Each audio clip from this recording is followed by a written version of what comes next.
The forest lay shrouded in the pale haze of early morning, its silence broken only by the occasional rustle of branches bowing under the weight of dew. Mist clung to the ground like a ghostly veil, curling around tree roots and spilling across the mossy earth.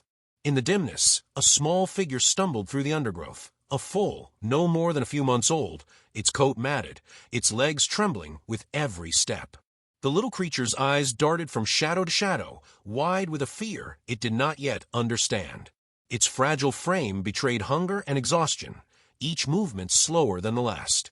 Somewhere deep in the woods, a crow cawed, startling it, and the foal let out a thin, plaintive whinny that echoed through the stillness before fading into silence.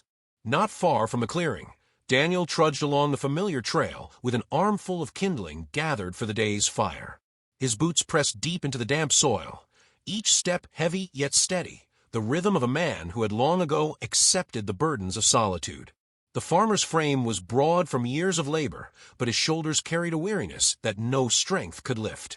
His eyes, though sharp, had dulled with grief, their warmth buried beneath layers of loss and silence. It had been 3 years since his wife's passing, 3 years since laughter last filled the walls of his farmhouse. Life had narrowed to simple survival: feed the animals, tend the fields, mend the fences. The earth provided just enough to keep him going, but never enough to fill the hollow ache in his chest. As he bent to gather another branch, a faint sound reached him. It was small, fragile, almost too soft for human ears, the broken whimper of something alive. He straightened, heart pausing as his gaze swept the mist. The sound came again, followed by the crack of twigs under struggling hooves. Daniel stepped forward cautiously, pushing through the underbrush until the sight froze him.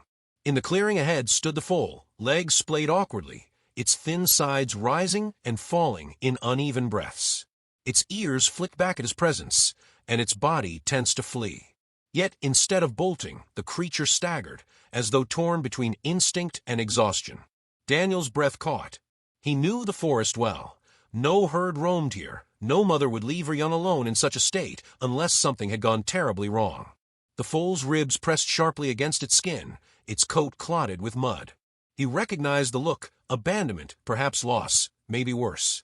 For a long moment, man and creature stared at one another, a silent exchange carried on the damp morning air. The foal's eyes glistened with raw desperation, mirrors of his own loneliness, though neither could name it. He crouched slowly, laying down his bundle of wood so as not to startle the animal. "Easy now," he murmured, his voice a low rasp shaped by years of little use. The foal flinched, ears twitching, but did not flee. Daniel extended a calloused hand, palm open, finger steady. He knew better than to rush. Wild creatures needed patience, trust earned through stillness more than action. Yet his heart thudded heavily. He could see how close the foal was to collapse, how one more night alone in the cold might mean its end. His mind wrestled with reason and impulse.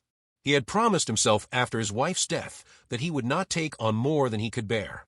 Life on the farm already demanded more than one pair of hands could manage, and every day was a delicate balance between effort and survival. A foal, weak and unbroken, would need endless care.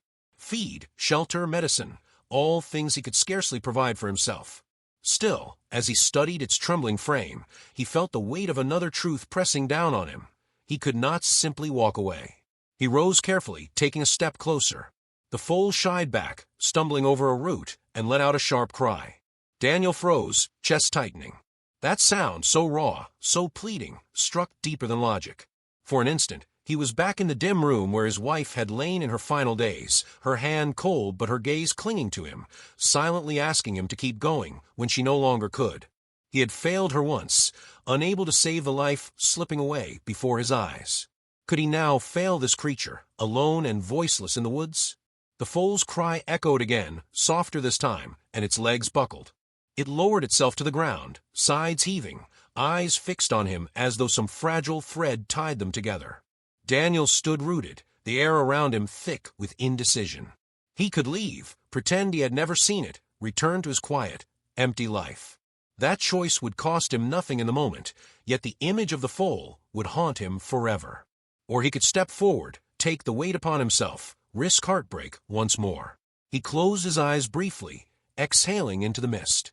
When he opened them, the foal's gaze had not left his. There was something there, fear, yes, but also an unspoken plea, a flicker of trust trying to survive beneath the exhaustion.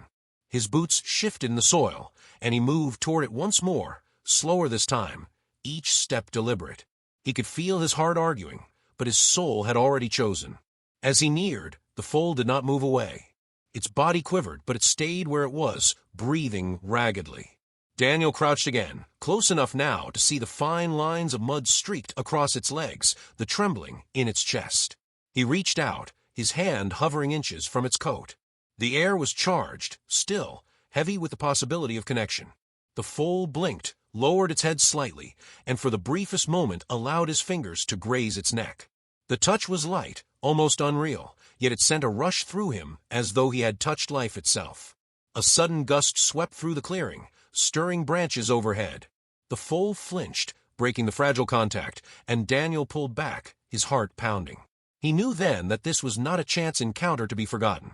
Something larger had drawn him here, something beyond his solitude, or the foal's despair. He stood, gathering his bundle of wood again, and turned as though to leave. His steps were heavy, each one pulling against the invisible tether that bound him to the creature behind him. He told himself he could not afford the burden, that compassion alone could not feed a starving animal. Yet just as he crossed the clearing's edge, a sound tore through the silence. The foal cried out, sharp and desperate, the kind of sound that pierced bone and memory alike. Daniel stopped mid-step, breath caught in his throat. Slowly, almost unwillingly, he turned back. Through the mist, the foal's eyes locked with his once more, wide and pleading, holding him in place. The forest seemed to fall silent, the world narrowing to that single gaze. He could walk away. He could also take one step forward. He did not move, caught between the two fates, until the screen of mist closed tighter around them, leaving only the echo of that cry lingering in the air. The decision hung unspoken, a weight pressing toward tomorrow, promising that this story was far from over. The farmhouse stood at the edge of the field, its weathered boards creaking in the wind, its windows clouded from years of storms. Daniel pushed open the door with his shoulder, his arms cradling the trembling foal, as though it were made of glass. Its weight pressed awkwardly against him, too light for what a young horse should be, and he could feel each fragile breath against his chest. The kitchen smelled faintly of smoke and earth, a place made for solitude, not for new life. Yet here he was, carrying something more fragile than he had dared to allow into his world. He set the foal down gently on a blanket near the hearth, the fire's warmth already flickering to life. The animal's ears twitched, its eyes scanning the unfamiliar space, but it did not bolt. Perhaps exhaustion anchored it. Perhaps trust had already begun to take root. Daniel stood back, running a hand across his face. His mind roared with doubt. He had no feed for such a creature, no proper space for it to grow, no skill in raising something so delicate. But the alternative, leaving it to perish in the cold woods, was a weight heavier than he could bear. He knelt, placing a shallow pan of water near the foal's mouth. It sniffed, then lapped clumsily, its throat working with greedy desperation. Relief welled in him at the simple act. He retrieved oats from a barn, grinding them down with shaking hands until they were soft enough for the weakened animal. When the foal nudged at the food and began to eat, Daniel felt a knot loosen inside him, though it was replaced instantly by the knot of responsibility. The days that followed blurred into a quiet rhythm of care. Morning light found him rising earlier than usual, checking the foal before tending to the rest of his chores. The creature needed feeding every few hours, its hunger endless, its body demanding what it had been denied in the wilderness. Daniel watched as the foal struggled to its feet, legs wobbling like thin branches in the wind, only to collapse back onto the blanket. Each time it tried again. Something in its determination mirrored his own struggles with the farm, with grief, with the ache of loneliness that had threatened to hollow him out completely. The animal's fight for survival became a silent challenge to him. If it would not surrender, neither could he. The villagers noticed his new companion quickly. Passing neighbors paused by the fence, their brows furrowed in disapproval. "That thing won't live," one muttered, shaking his head. Another scoffed, "Why waste food when winter's already hard enough? Better to let nature take its course." Daniel said nothing, simply tightening his grip on the fence post. Their words clung to him, feeding the doubts he already carried. But when he returned to the house and saw the foal raise its head at his approach, eyes soft and hopeful, he found he could not listen. He had once ignored a plea for help when it mattered most, and it had cost him his wife. He would not repeat that mistake, not again. Still, the weight of care pressed hard. On the seventh night, as a sharp wind cut through the valley, the foal's body shivered violently, sweat dampening its coat despite the fire's warmth. Daniel's heart lurched. He wrapped the creature in old quilts, his rough hands trembling as he whispered reassurance into the air. Every ragged breath it took sounded like a countdown, every pause between them a threat of silence. He lit extra lamps, unwilling to let darkness close in on them. He had lost someone once in the still of night. He would not endure that helplessness again. Hours dragged until dawn's first light broke, and only then did the foal's breathing steady enough for Daniel to exhale his own relief. He sank to the floor beside it, exhaustion stealing his strength, though he kept a hand on its side, as if tethering it to life itself. A few days later, Mary arrived. She was the local veterinarian, a woman who had known Daniel and his late wife in better times. Her boots crunched against the frosted ground as she stepped into the barn where the foal had been moved, her eyes narrowing as she examined its fragile frame. "You've taken on a trial," she murmured, running gentle fingers along the foal's ribs.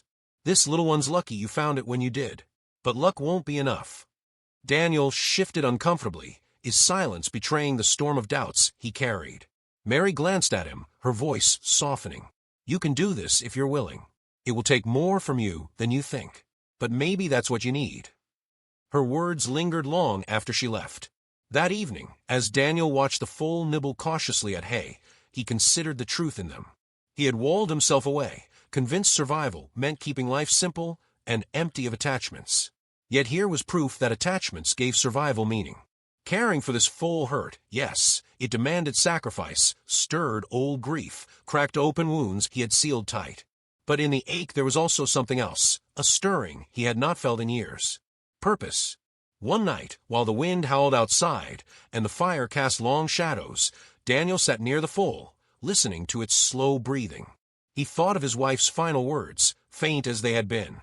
She had urged him not to close his heart, not to let sorrow consume what was left of his life. He had not listened then. Perhaps in caring for this small, broken creature, he was finally listening now. The following morning brought another test. The foal, stronger now, stumbled from the barn into the frosty yard. Its legs wavered, but it remained upright, head lifting toward the pale winter sun. Daniel watched, his chest tightening with a mix of pride and fear. The world outside was harsh, filled with risks and shadows. Yet the foal stood against it, fragile but unyielding. He recognized himself in that stance, and for the first time in years, he allowed himself to smile. But as quickly as the moment blossomed, shadows returned. A neighbor leaned over the fence, voice sharp with practicality. "You can't keep it, Daniel. Sell it to the traders when spring comes. You'll earn enough to fix your roof, maybe even more. No sense throwing your life away on something that won't give back." Daniel's jaw tightened. The words struck deep because they were not without logic. He didn't need money. The farm's repairs had been waiting far too long, and winter was already cruel. His silence masked the turmoil inside him. That night, as the foal lay curled in the barn, Daniel lingered longer than usual. He studied the creature's rise and fall with every breath, the faint twitch of its ears, the trust in its nearness. His heart felt pulled in two directions, toward survival and toward compassion. For now, he chose neither path completely. He only knew that letting go was not yet possible. Later, as he closed the barn doors against the night, a sudden weakness overtook the foal. Its legs buckled, and it collapsed onto the straw with a low cry. Daniel rushed forward, falling to his knees beside it, panic seizing him. His hands pressed against its trembling body, his voice breaking as he whispered, "Hold on. Please, just hold on." Outside, the moon cast a silver glow across the fields, the light cold and merciless. Inside, man and foal clung to one another against the weight of uncertainty, their fates bound tighter with each desperate breath. The barn smelled of straw and smoke, its shadows stretching long as dawn crept in through the slats. Daniel had not slept. His body ached from kneeling beside the foal all night, whispering words of reassurance into the dark as though the sound of his voice could keep death at bay. When the first threads of sunlight spilled across the hay, the foal stirred. Its ears twitched, its head lifted weakly, and a breath Daniel had not realized he was holding escaped in a rush. The animal was still with him. Exhaustion blurred his vision, but the sight carved a space of light in the heaviness of his chest.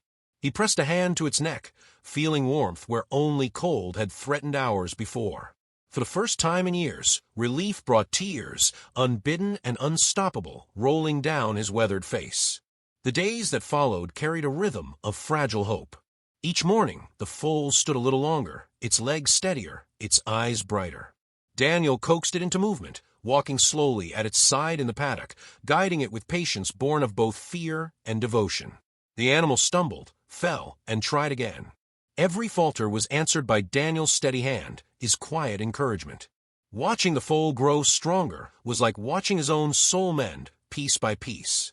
Where grief had hollowed him, the creature's resilience poured something new, something alive, into the emptiness. On crisp afternoons, he would rest on the fence while the foal trotted uncertainly across the yard, its steps still uneven but filled with determination. He began speaking to it more often, words spilling that had long been locked inside him. He told it of his wife, of the silence she left, of the emptiness that nearly consumed him. The foal listened with its wide, steady eyes, its ears flicking, as though it understood. Talking no longer felt foolish. The presence of another being, even one without words, gave him a reason to release what had weighed him down. One evening, as firelight flickered in the kitchen, Daniel found himself staring at the chair across from him. Once it had been his wife's place, filled with her laughter, her soft humming while she mended clothes. Now it was empty, a reminder of everything he had lost.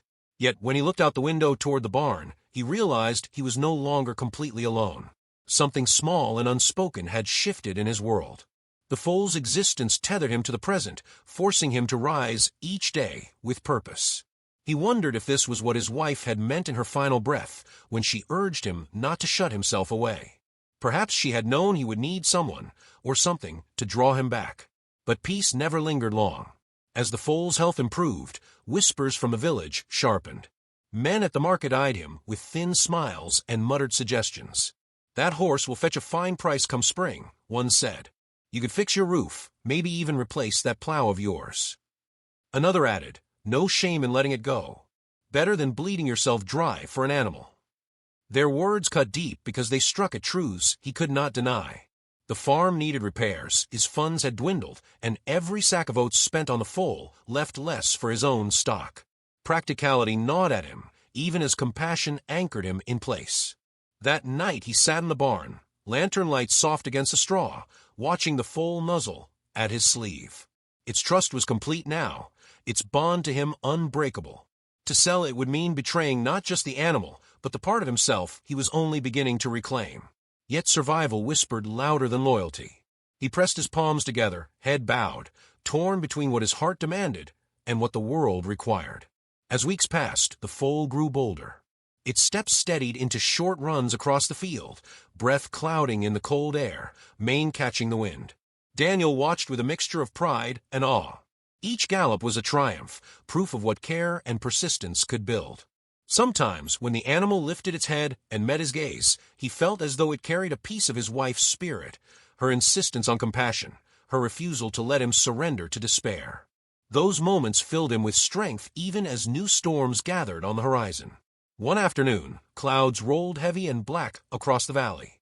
Rain lashed the fields, wind howling against the farmhouse. The foal, startled by the thunder, kicked at its stall, eyes wide with panic. Daniel rushed in, trying to calm it, but a flash of lightning split the sky, and in its terror the foal forced its way past him, bolting into the storm. Daniel's heart lurched. He grabbed his coat and lantern, plunging into the downpour. Mud swallowed his boots, rain stung his eyes, yet he shouted the foal's name into the wind, voice ragged with fear. The storm twisted the woods into a nightmare. Branches snapped, streams swelled, the world blurred in sheets of water. His lantern flickered, casting trembling light across the darkness. Somewhere ahead, he thought he heard the frantic beat of hooves, then silence. Panic rose in his chest, cold and merciless. He called again, his voice breaking, his throat raw. Memories of another desperate search clawed at him, nights spent pacing hospital halls, praying for a miracle that never came. He could not endure another loss. Not this time. Lightning flashed, revealing shadows between the trees. For an instant, he saw the foal, trapped against a fallen trunk, its sides heaving, eyes wild with terror. Then the light vanished, leaving only darkness and the roar of the storm. Daniel stumbled forward, urgency burning through his exhaustion. Branches tore at his arms, mud dragged at his steps, but he pressed on, driven by something greater than fear. The storm could strip him to the bone, the forest could break him, but he would not abandon the life that had placed its trust in him. He reached the foal at last, his lantern sputtering but alive. The animal struggled against the trunk, its legs tangled in debris, each movement threatening injury. Daniel dropped to his knees, speaking softly despite the thunder's roar. His hands worked quickly, pulling branches free, untangling the trapped legs with care. The foal fought at first, panic making it wild, but the sound of his voice, low, steady, unyielding, eased its frenzy. Piece by piece, he cleared the way, mud coating his arms, rain soaking his skin. At last, with one final heave, the foal staggered free, collapsing against him in exhaustion. Daniel wrapped his arms around it, holding it steady, his chest rising and falling in ragged gasps. The storm raged on, but in that small circle of light, man and animal clung to one another, refusing to let go. He pressed his forehead against the foal's damp mane, whispering words only the rain could hear. He did not know how he would keep going, how he would balance the needs of the farm with the bond he could no longer deny. But he knew one truth as certain as the storm around him. He could not, and would not, let this creature slip away. The thunder rolled farther into the distance, the rain softening to a relentless drizzle. Daniel rose slowly, guiding the foal back toward the faint glow of home. The night was not finished with them, but dawn would come. He felt it waiting, somewhere beyond the storm, carrying the promise of another day, another chance to choose compassion over despair. And as they walked together through the mud and shadows, he realized that the choice had already been made. The farmhouse loomed ahead, its lanterns glowing faintly against the storm's lingering darkness. Daniel half led, half carried the foal through the muck, his body drained but his grip unyielding. Each step was a battle, yet the warmth of the animal pressed against him fueled his will. When at last he pushed open the barn doors, the familiar scent of straw and earth wrapped around them both, a fragile shelter from the storm outside. He lowered the foal onto the bedding, its chest rising and falling in weary rhythm, its eyes half closed yet still fixed on him. Relief swept through him, powerful enough to buckle his knees. For a moment, he simply sat on the floor beside it, drenched and trembling, his hand resting on its flank as if to reassure them both that they had made it. The rain softened as dawn crept into the valley, painting the horizon in muted shades of gray and rose. Daniel tended to the foal with meticulous care, drying its coat, checking its legs for cuts, murmuring softly to ease its trembling. He worked not with the hurried efficiency of a farmer, but with the devotion of someone guarding the last piece of meaning in his life. When the foal finally dozed, its breathing steady, he leaned back against the stall wall, exhaustion pulling at his eyelids. Yet even in his fatigue, he felt a fierce pride. They had survived the storm together, and in that survival lay a bond stronger than anything he had known in years. Over the following weeks, the valley slowly emerged from winter's grip. Snow retreated, leaving patches of green that stretched wider each day. The foal thrived under Daniel's watch, its legs gaining strength, its body filling out with health. Morning light revealed it galloping clumsily across the pasture, kicking up clods of earth with a joy that seemed boundless. Daniel watched from the fence, arms folded, the ghost of a smile softening the lines of his face. Each stride reminded him of his own steps back toward life, tentative at first, then steadier, guided by a will he had thought long buried. Yet shadows still lingered. The farm remained in disrepair. The roof leaked with each rainfall, tools broke under strain, and his savings dwindled with every sack of feed purchased. Villagers continued their quiet suggestions, voices laced with practicality. "You've done well with it," one neighbor remarked, nodding toward the foal. "Sell it now while it's strong. You could use the money." The words struck deeper now, for they echoed the thoughts Daniel could not silence. At night, as he lay in the quiet of his farmhouse, he stared at the ceiling and weighed the impossible choice, survival of his livelihood or the survival of the bond that had resurrected his spirit. One evening, as the foal grazed near the barn, Mary returned. She leaned on the fence, studying Daniel with a perceptive gaze. "You've done more than anyone thought possible," she said softly. "This animal wouldn't have lived without you." He nodded, his hand resting on the rail, silence heavy between them. "But you're torn," she continued, not unkindly. "You think selling it would fix everything. Maybe it would fix the farm. But ask yourself, Daniel, what would it break inside you?" Her words lingered long after she left, echoing in the quiet places of his heart.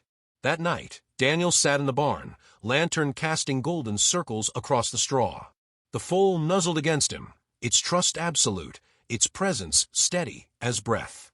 He thought of his wife again, her hand in his, her voice urging him not to close himself off from the world. He realized then that this foal was not just another responsibility. It was a promise kept, a chance to honor the compassion his wife had believed in. Selling it might mend boards and buy grain, but it would shatter the fragile bridge that had carried him out of despair. Some sacrifices he knew now were worth making. Spring bloomed in earnest, painting the fields with wildflowers and filling the air with birdsong. Daniel's days grew busier, balancing the farm's needs with the foal's growing demands. Yet for every hardship, there was a moment of reward, the foal racing along the fence line, its mane catching sunlight or resting its head against his shoulder as dusk settled. The bond between them deepened, wordless yet undeniable.